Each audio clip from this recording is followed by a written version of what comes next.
Most people think Gulliver's Travels is a children's story. Tiny people, giant lands, talking horses.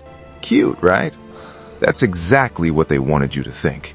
Because the real story was so dangerous, so brutally honest about humanity that the original publisher was afraid to print it with Swift's real name. This isn't a children's book. It never was. His name is Lemuel Gulliver, a simple surgeon, a sailor, someone who just wanted to see the world.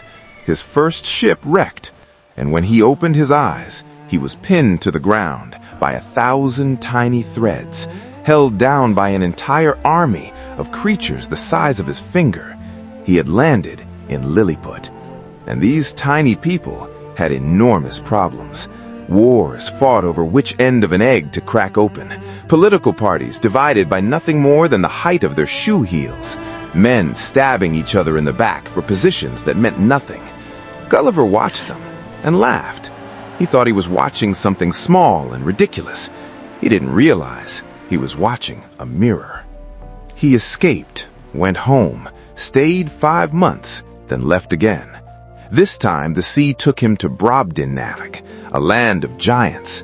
Now he was the small one, picked up by a farmer like a strange insect, displayed for money, passed to the queen like a toy.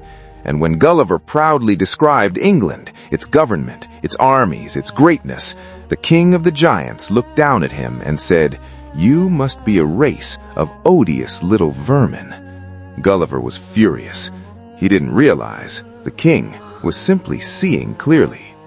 Third journey, a floating island called Laputa, filled with intellectuals, scientists, theorists, philosophers, so lost in their own thoughts they needed servants to hit them on the head just to remind them to speak. And below the island, a civilization in ruins, destroyed not by war, not by disease, but by their own ideas, their own genius pointed in the wrong direction. Gulliver spoke to the dead, to Alexander, to Caesar, to the greatest men in history, and found them much smaller than their legends. Then came the fourth journey, the one that ended him. Abandoned by his own crew, left on an unknown shore, he found horses, but these were no ordinary animals. The Houyhnhnms were calm, rational, peaceful, honest. They had no word for lying, because the concept had never occurred to them. And the creatures they kept as servants, wild, filthy, violent, greedy, driven by nothing but appetite and rage, were human, called Yahoos.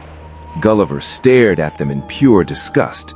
Then slowly, horribly, he saw his own face looking back.